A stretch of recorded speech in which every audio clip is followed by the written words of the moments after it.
Voilà, gloire au Seigneur. Donc, que Dieu soit béni. Bienvenue à tous ceux qui nous écoutent aux quatre coins de la terre. Amen. Et vraiment que le Seigneur vous encourage.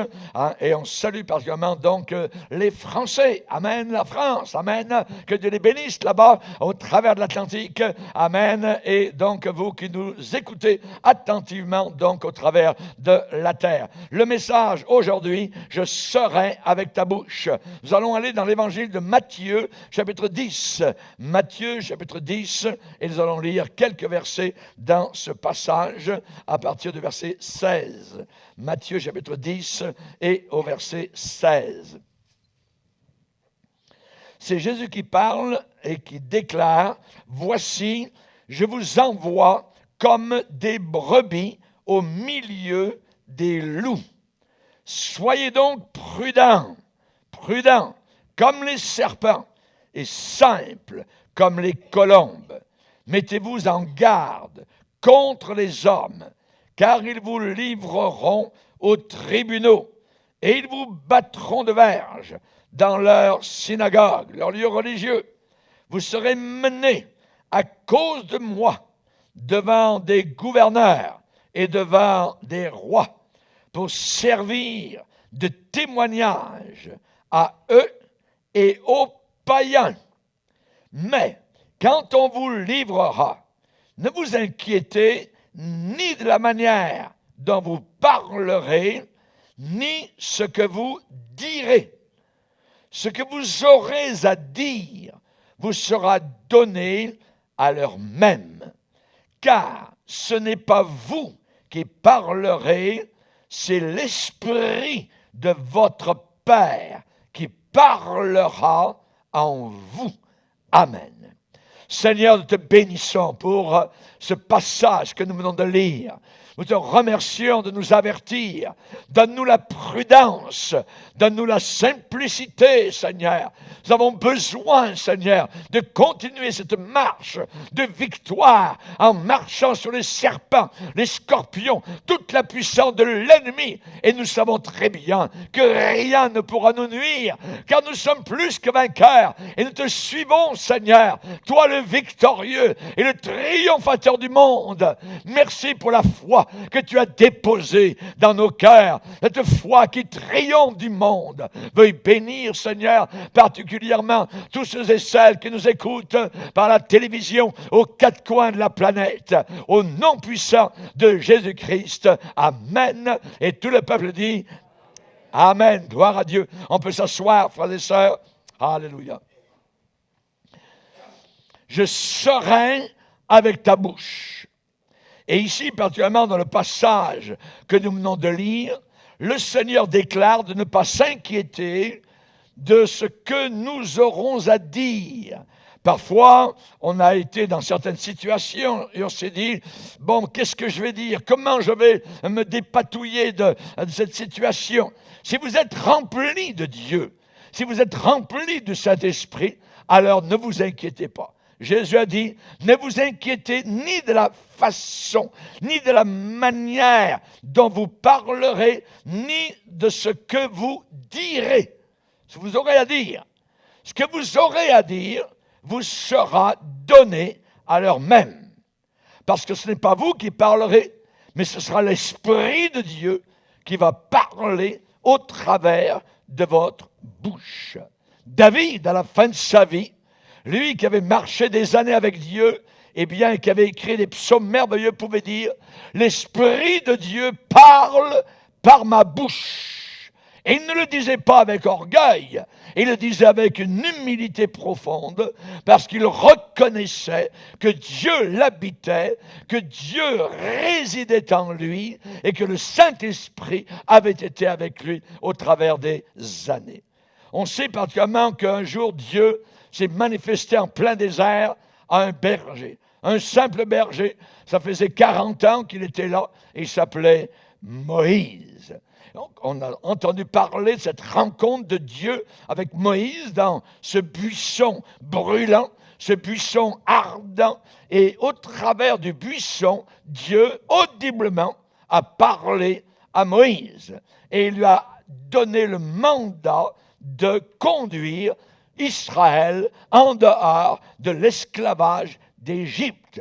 Tout un peuple, environ 2 à 3 millions de personnes, sortir d'un pays où ils avaient été esclaves pendant 400 ans pour aller là où Dieu les dirigerait en plein désert et vers un pays promis. La réponse que Moïse a donnée au Seigneur, quelle est-elle? Voyez, ah Seigneur, c'est bien beau. Tu me dis que tu as vu la souffrance de mon peuple, que tu as entendu leurs cris, tu connais leur douleur, voyez, mais tu me dis que tu vas m'envoyer. Tu me dis que tu feras sortir d'Égypte mon peuple, les enfants d'Israël. Mais Seigneur, je ne suis pas un homme qui ait la parole facile. J'ai la langue embarrassée, je ne sais pas bien m'exprimer. Je ne suis pas un homme qui ait la parole facile.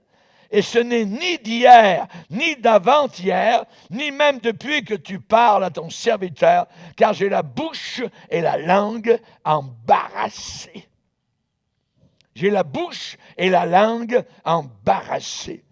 Réponse de Dieu devant cette opposition à ce que Dieu lui demande. Dieu répond à Moïse, qui a fait la bouche de l'homme?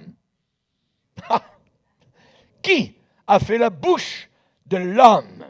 Et qui rend muet ou sourd? Qui rend voyant ou aveugle? N'est-ce pas moi l'Éternel?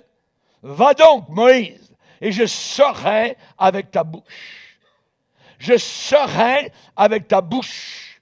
Bien souvent, on a dit que Dieu s'appelait Emmanuel, Jésus-Christ, Dieu avec nous.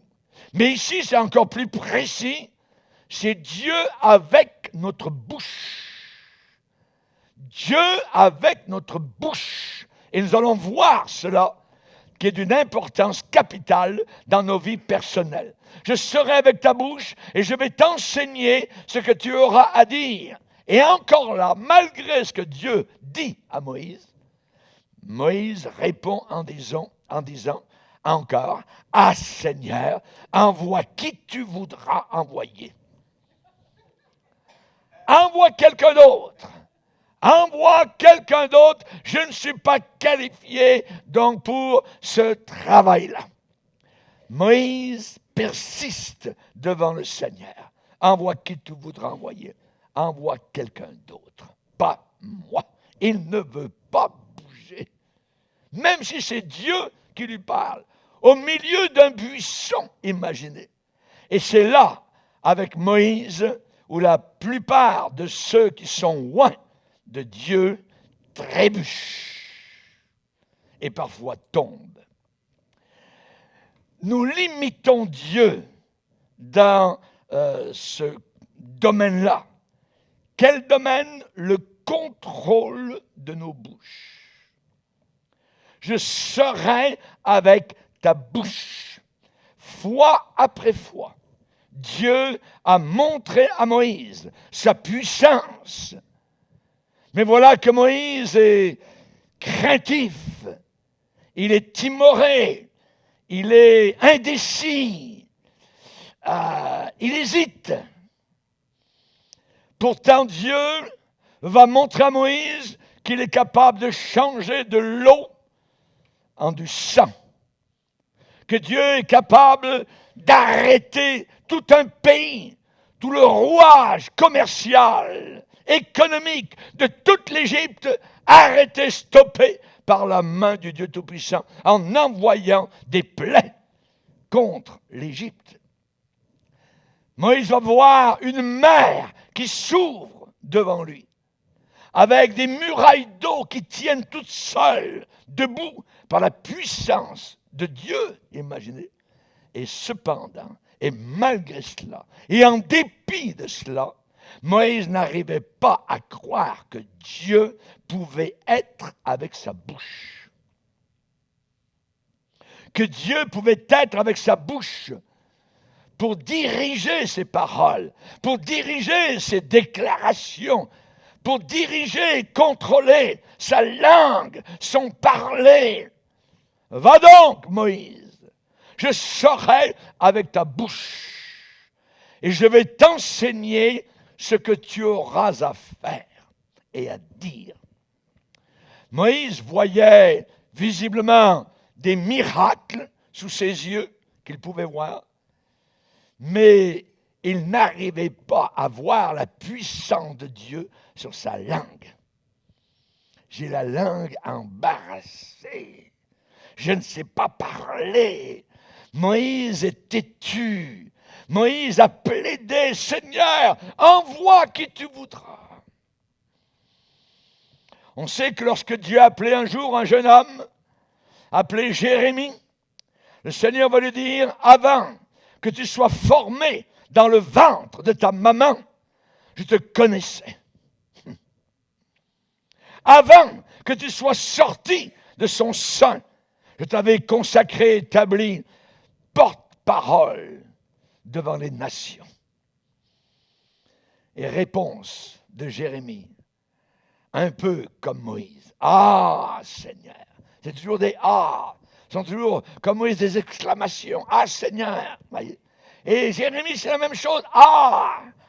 A-H, point d'exclamation. Ah, Seigneur éternel, voici, je ne sais pas parler. Je ne sais pas bien parler. Je ne sais pas bien m'exprimer. Je suis un enfant. Et l'Éternel me dit, ne dis pas, je suis un enfant, car tu iras vers tous ceux auprès de qui je t'enverrai, et tu leur diras tout ce que je t'ordonnerai. Tu vas leur parler, tu vas leur dire, alléluia. Chers amis, Dieu était exaspéré, spécialement devant Moïse. Pourquoi? Parce qu'il manquait de foi. Il ne croyait pas ce que Dieu était en train de lui dire. Et la Bible dit dans Exode, au chapitre 4, que la colère de Dieu s'est enflammée contre Moïse. Dieu s'est mis en colère contre Moïse, qu'il ne croyait pas ce que Dieu lui disait. Je serai avec ta bouche. Oh non, tu ne seras pas avec ma bouche, je ne sais pas parler. Oui. Qui a fait la bouche? Moïse. Oui. Et Dieu, finalement, a fait une sorte de compromis. Dieu a permis aux frères de Moïse, à Aaron, d'être son porte-parole. Et Dieu a dit, je serai avec ta bouche, Moïse, et je serai avec sa bouche, ton frère, la bouche de ton frère. Je vous enseignerai ce que vous aurez à faire et à dire. Moïse pensait qu'il avait une bonne raison de douter de la promesse de Dieu. Pourquoi? Parce qu'il connaissait sa propre faiblesse. Et souvent, nous doutons de ce que Dieu déclare à cause de notre propre faiblesse. Nous nous diminuons totalement. Et le diable aimerait cela, justement, que nous n'arrivions pas à croire les promesses de Dieu. Hey, qui a fait la bouche? Moïse. Qui rend muet? Qui rend sourd ou aveugle? Dieu est tout-puissant. Et on sait que Moïse, connaissant sa propre faiblesse, va dire au Seigneur, devant ce buisson, les enfants d'Israël ne m'ont pas écouté. Comment Pharaon m'écouterait-il? Moi qui n'ai pas la parole facile, moi qui ai la langue embarrassée. Même les enfants d'Israël, au pied de l'échelle, ils ne m'ont pas écouté. Comment Pharaon, le roi d'Égypte, va-t-il m'écouter? Et à la fin, c'est ce qui a prouvé être la chose qui avait empêché Moïse d'entrer dans la terre promise. Il a traîné cela tout au long de sa vie. La langue, la parole, l'élocution, une langue non abandonnée, une langue non livrée à Dieu. Et on sait que Moïse a maintenu des lèvres faibles jusqu'à ce qu'il meure. Dans le psaume 106, il est dit que le peuple d'Israël, ils irritèrent l'Éternel, près des eaux de Mériba, et Moïse fut puni à cause d'eux, parce qu'ils aigrirent son esprit, et Moïse s'exprima légèrement des lèvres. Moïse s'est exprimé avec légèreté des lèvres. Il a été poussé, il a été comme opprimé par le peuple d'Israël qui ont aigri l'esprit de Moïse, et Moïse ne s'est pas retenu. Moïse a parlé avec légèreté. Et Dieu lui a dit, « Oh, Moïse, tu viens de perdre ton ticket pour l'entrée du pays promis. » La langue est quelque chose de très important. Si Dieu dit « je serai avec ta bouche », ça veut dire qu'il le sera. Il va nous aider. C'est un puissant avertissement pour nous aujourd'hui. Voilà Moïse, un grand homme de Dieu, un homme de miracles, un homme de puissance, un homme qui connaissait vraiment le Seigneur et qui avait juste un faible, une faiblesse, un défaut dans sa cuirasse. Mais le défaut était si grand que cela a amené la colère de Dieu et a jeté, je dirais, une ombre sur tout ce qu'il a fait et n'est même pas entré dans la terre promise à cause de la langue. La langue. La Bible dit que ces choses ont été écrites pour nous qui sommes parvenus à la fin des temps. Elles ont été écrites pour notre instruction.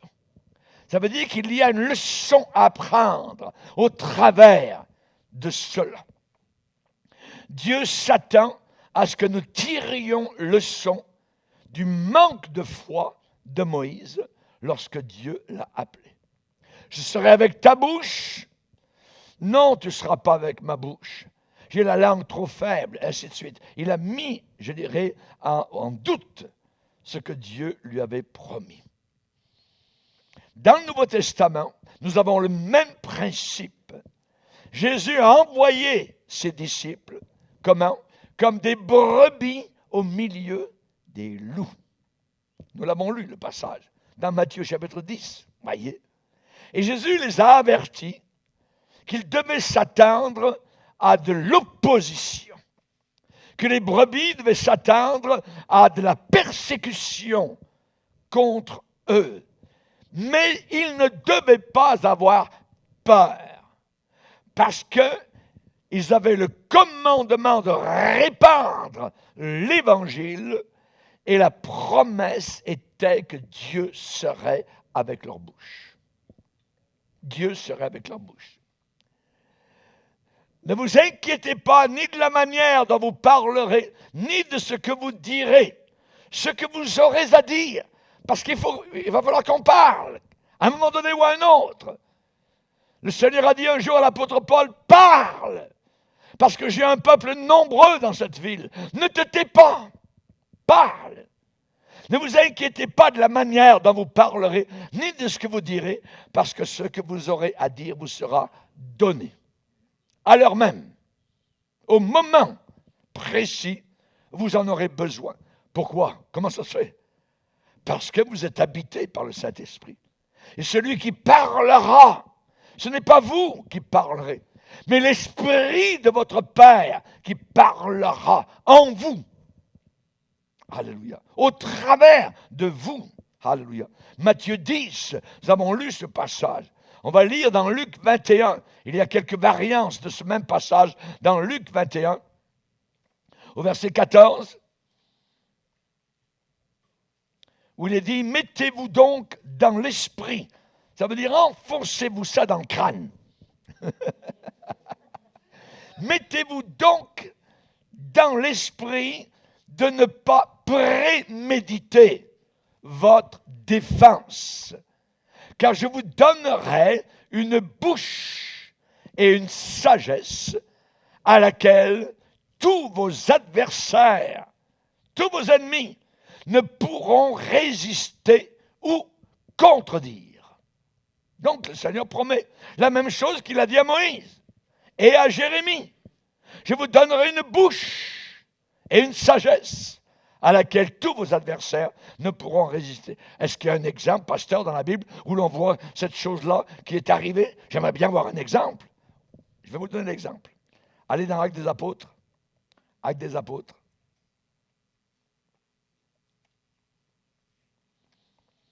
Actes des Apôtres, chapitre 6. Actes des Apôtres, chapitre 6, avec Étienne, un homme rempli du Saint-Esprit. Verset 9, il est dit, quelques membres de la synagogue dite des affranchis, de celle des Cyrénéens et de celle des Alexandrins, avec des Juifs de Cilicie et d'Asie, se mirent à discuter avec lui. C'est beaucoup de monde, évidemment, qui parle avec Étienne. Ce sont des gens religieux qui veulent le contredire. Il y a une discussion, se mirent à discuter avec lui. Mais, regardez bien, la promesse s'accomplit. Il ne pouvait résister à sa sagesse et à l'esprit par lequel il parlait.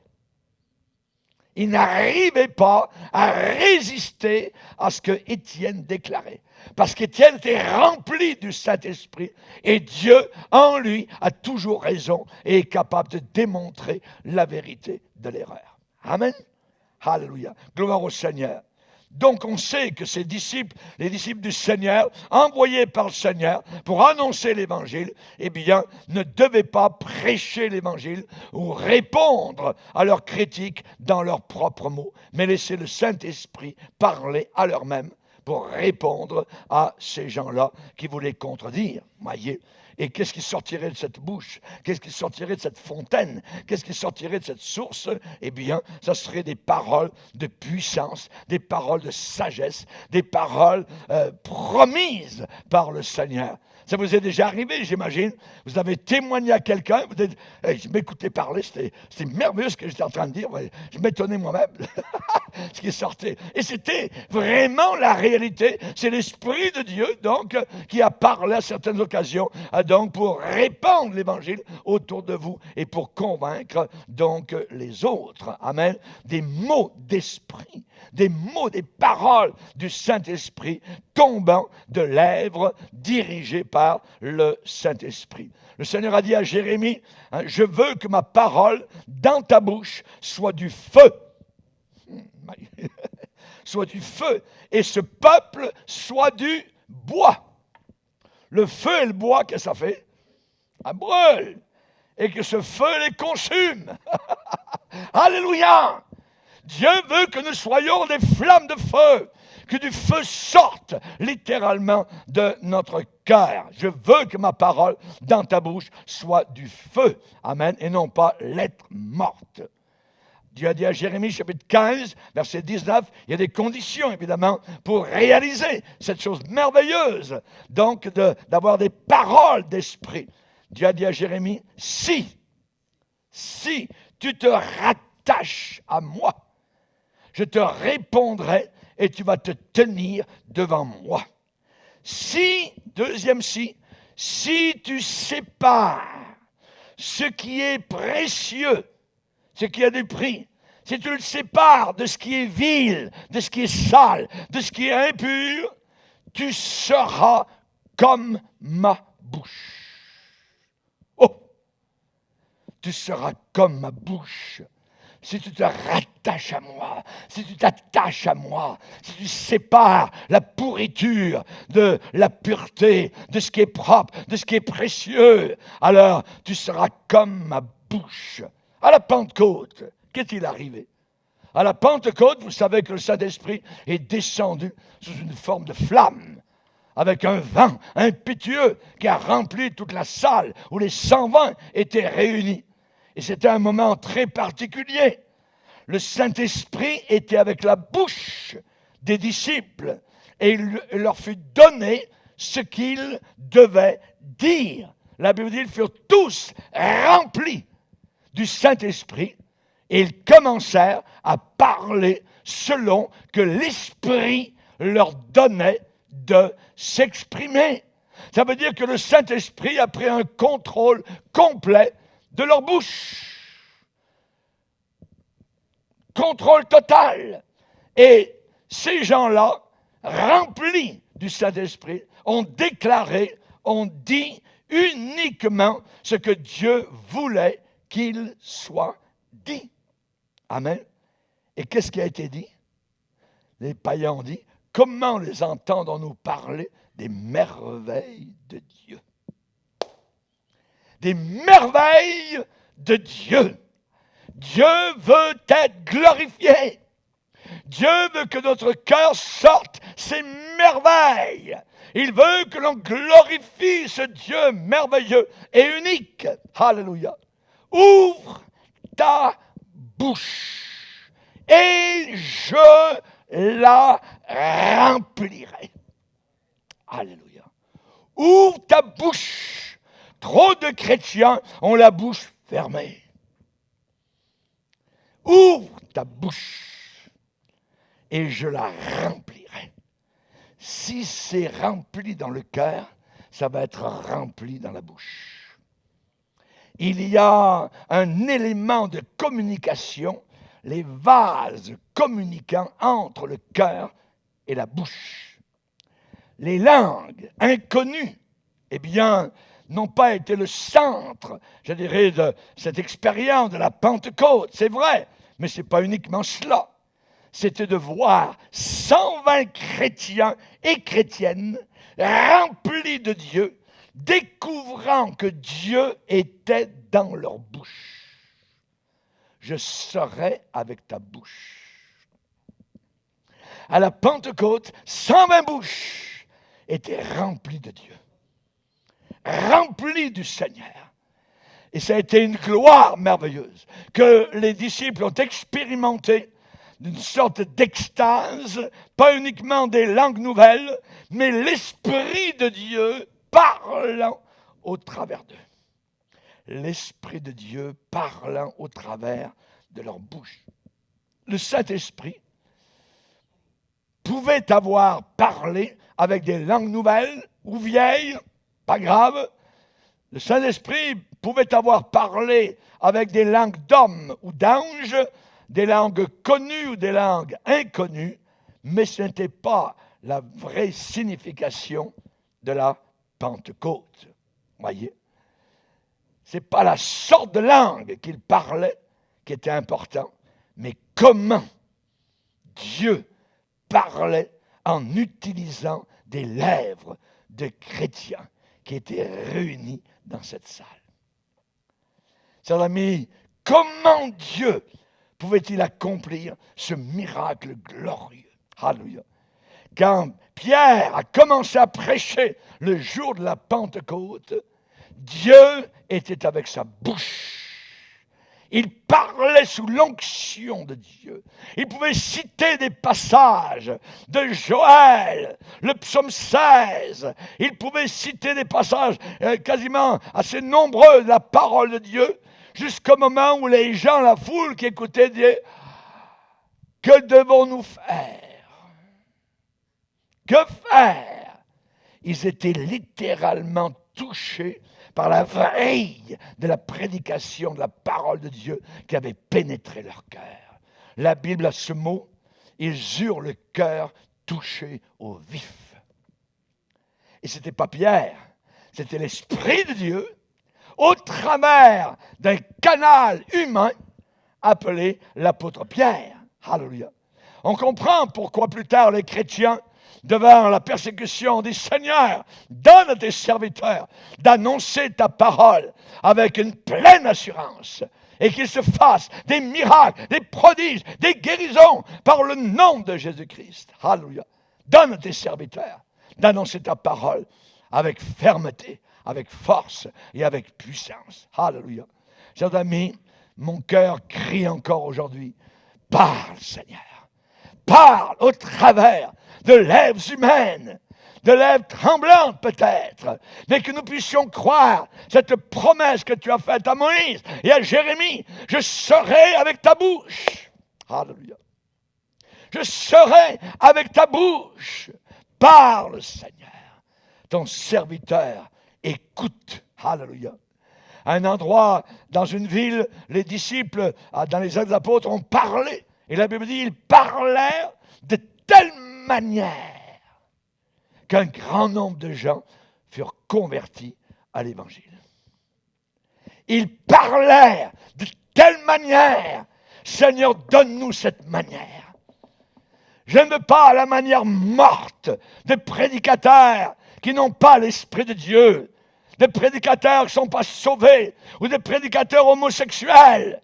Je veux, Seigneur, la véritable onction de Dieu qui va toucher les cœurs pour les amener à la conversion et au salut, les extirper des flammes de l'enfer. Alléluia. Seigneur, donne à tes serviteurs cette façon, cette manière. On sait particulièrement que l'apôtre Paul a dit, quand il parle de l'Évangile, il dit nous en parlons, mais non pas à la manière psychologique du monde, pas à la manière philosophique du monde. Nous en parlons avec des discours que le Saint-Esprit nous enseigne. Il y a une manière. Il dit, nous n'avons pas reçu l'Esprit du monde, mais nous avons reçu le Saint-Esprit qui vient de Dieu, afin que nous connaissions les choses que Dieu nous a données par sa grâce. Et nous en parlons. Ah, j'aime ça. Et nous en parlons. Et les chrétiens doivent en parler. On doit parler quand on quitte une réunion, non pas de la pluie, de beau temps, ou de qui a gagné les jeux de hockey, de foot. On a besoin de parler de la parole de Dieu, de parler du Seigneur. On est imbibé de Dieu et on va en parler autour de nous, aux chrétiens et aux non-chrétiens. Ça brûle dans nos cœurs. Je serai avec ta bouche. Je serai avec ta bouche. Nous en parlons, non pas avec des discours qu'enseigne la sagesse humaine, qu'enseigne la psychologie, qu'enseigne la philosophie humaine, qu'enseigne la théologie. Non! Nous en parlons avec des discours qu'enseigne le Saint-Esprit. Nous employons un langage spirituel pour les choses spirituelles. Gloire à Dieu. Gloire au Seigneur. Vous savez ce que le Seigneur a dit? On va le lire. Matthieu 12, verset 34. Matthieu 12, verset 34.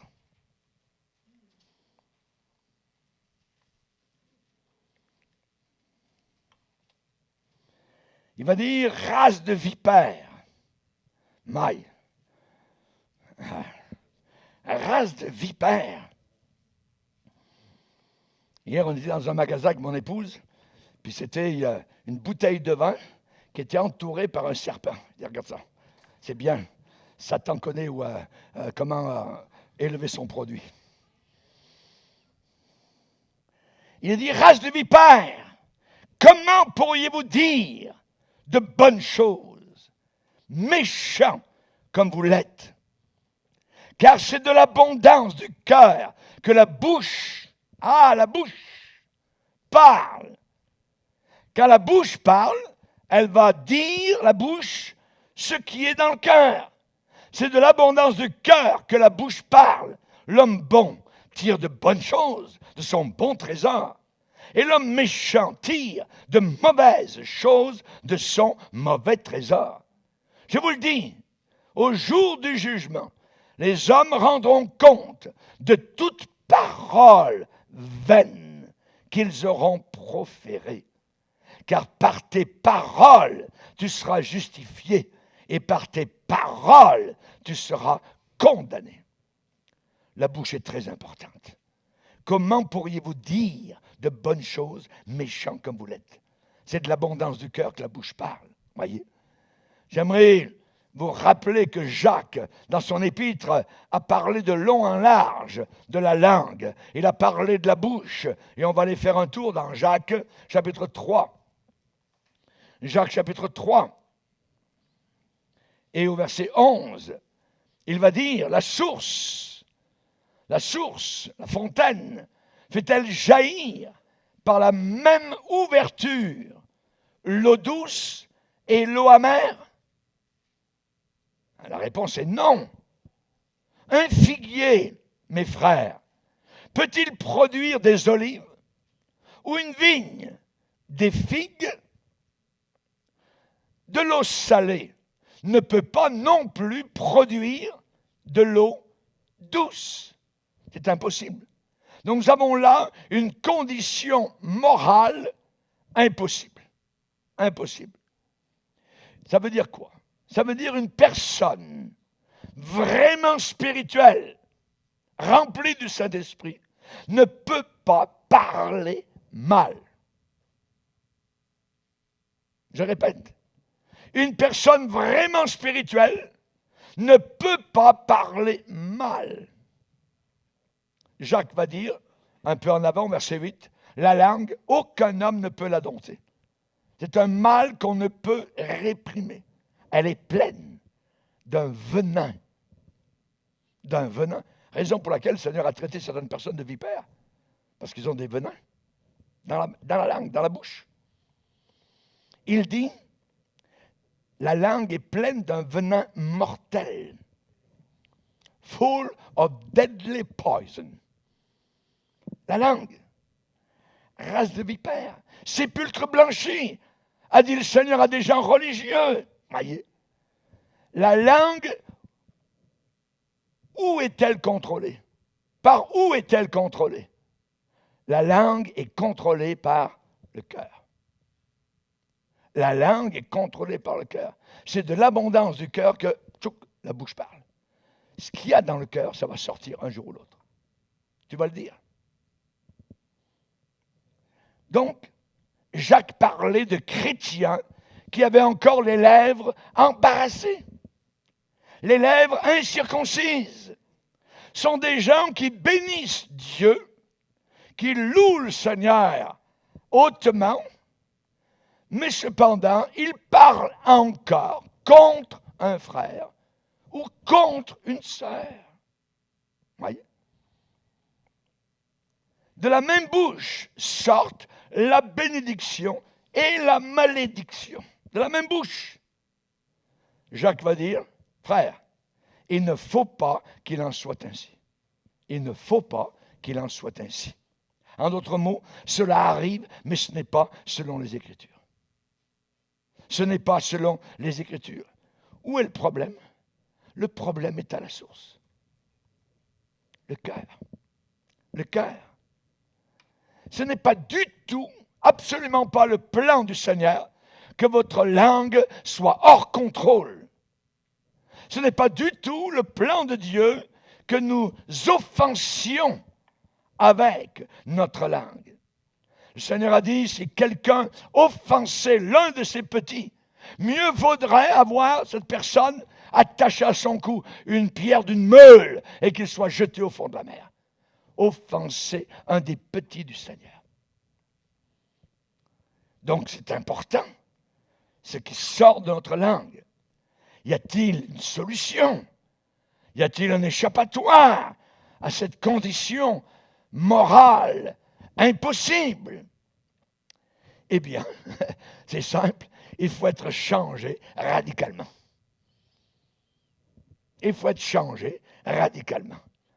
On ne peut pas continuer donc de cette façon-là. Et Jacques va parler de deux choses. Il va parler des chevaux auxquels on met un mort dans la bouche. Là, un mort. Ça appuie sur la langue. Le mort des chevaux, et il va parler d'un terme maritime, des immenses navires qui sont conduits, dirigés par un petit gouvernail. Le mort doit être le Saint-Esprit qui nous garde. Et le gouvernail, le petit gouvernail, doit être le Saint-Esprit qui dirige nos vies ici-bas sur terre. On va le lire. Jacques chapitre 3. Jacques chapitre 3.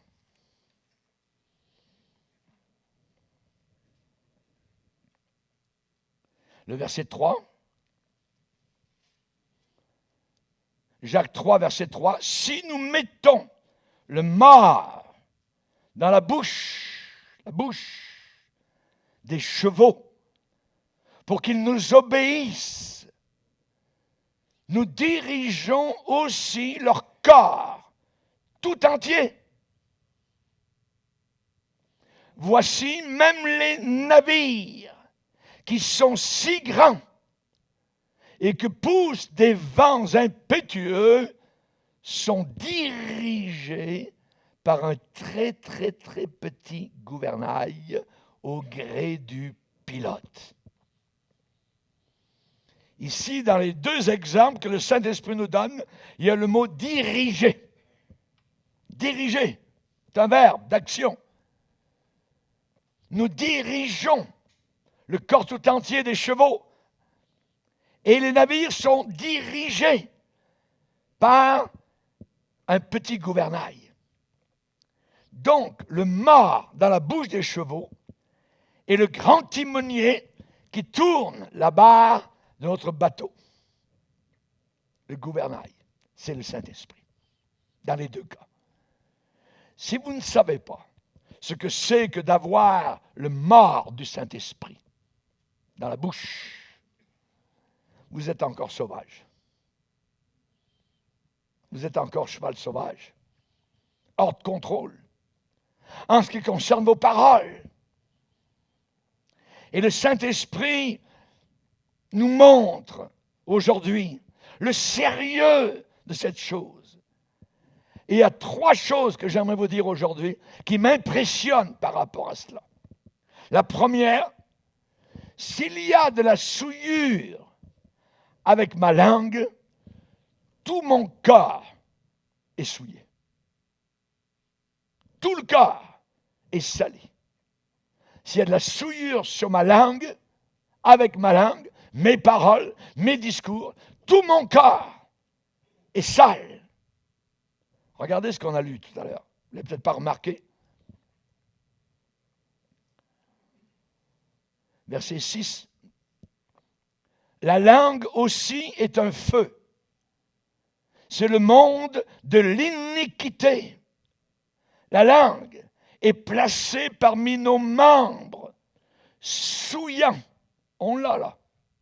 Souillant, salissant. Tout le corps. La langue est placée parmi nos membres, souillant tout le corps et enflammant le cours de la vie, étant elle-même enflammée par la géhenne. La langue est capable de souiller tout mon corps. Ça n'existe pas une langue qui trébuche, une langue qui glisse. Oh, non, non, non, non. Il n'y a aucune parole qui sort de ta source, de ta bouche, qui est dite innocemment, sans que tu le saches, inconsciemment, par hasard ou accidentellement. Aucune parole ne sort comme cela. Jésus a bien dit, c'est de l'abondance du cœur que la bouche va parler. Et ce que nous disons n'est pas accidentel. C'est prévisible, parce que c'est déjà dans le cœur. Ça va sortir. C'est ce qui est dans le cœur qui va sortir, tôt ou tard, à un moment donné ou à un autre. Et c'est très sérieux. Vous et moi, on peut se penser remplis de bonté, remplis de l'amour de Dieu.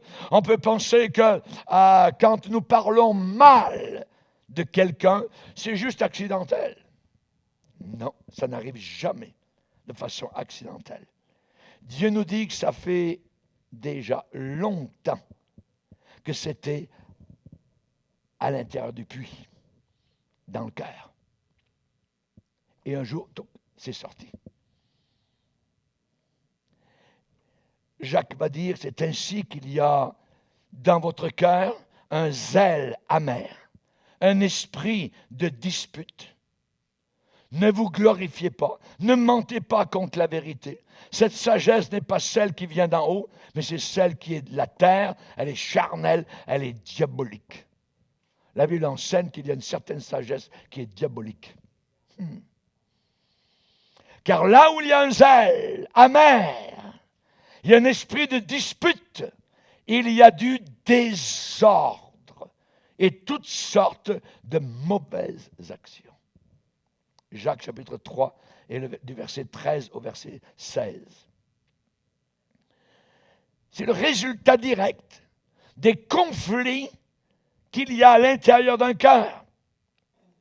Ces conflits sont, nous l'avons lu, zèle amer, ça veut dire une jalousie amère, un esprit de dispute, une ambition égoïste très personnelle, la calomnie, le commérage, le bavardage de commères, de raconteurs. Ça amène quoi?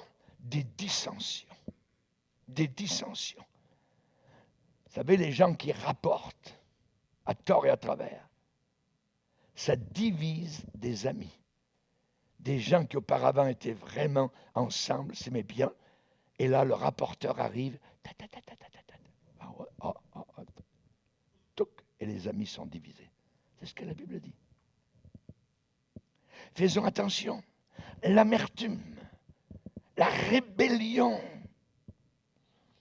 c'est tout le débordement d'un esprit qui combat, qui lutte à l'intérieur, voyez. Et l'origine de tout cela, ça vient du cœur. Dans le cœur. Dans le cœur. C'est impossible à un chrétien qui est vraiment dirigé par le Saint-Esprit de dire autre chose que de la bonté, que de dire la vérité, que de dire la miséricorde et la droiture. Exactement comme il est impossible à un figuier de produire des olives ou à une vigne de produire des figues. L'eau salée et l'eau pure ne peuvent pas couler à partir de la même source. Impossible. Et la Bible dit que l'eau salée et l'eau douce, l'eau pure, ne devraient pas couler de la même source. Ces paroles devraient nous saisir ce matin. Je serai avec ta bouche. Si Dieu est avec notre bouche, alors ça va être autre chose. Ça va être autre chose. Reconnaissons que l'on ne peut pas marcher dans l'esprit, qu'on ne peut pas être rempli du Saint-Esprit et en même temps déclarer des paroles sales, des paroles profanes. Sinon, nous sommes exactement comme l'impie qui est décrit dans le livre des Proverbes. Il est dit, l'homme pervers, l'homme tordu, prépare le malheur. Et sur ses lèvres, c'est comme un feu ardent, burning fire, sur ses lèvres.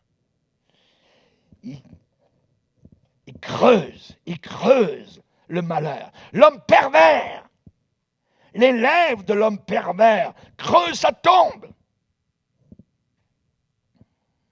Ce qui sort de la bouche vient du cœur, et c'est ce qui souille l'homme, a dit Jésus. Matthieu 15, verset 18.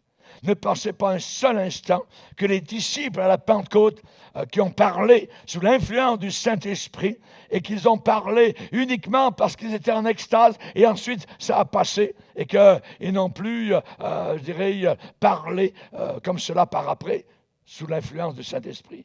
Ils ont continué. Ils ont continué à partir de la Pentecôte et après à déclarer des paroles édifiantes, sanctifiantes, des paroles pures, des paroles saintes. On va le lire dans Éphésiens 4.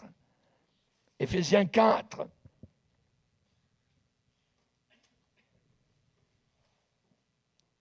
Éphésiens 4 et le verset 25.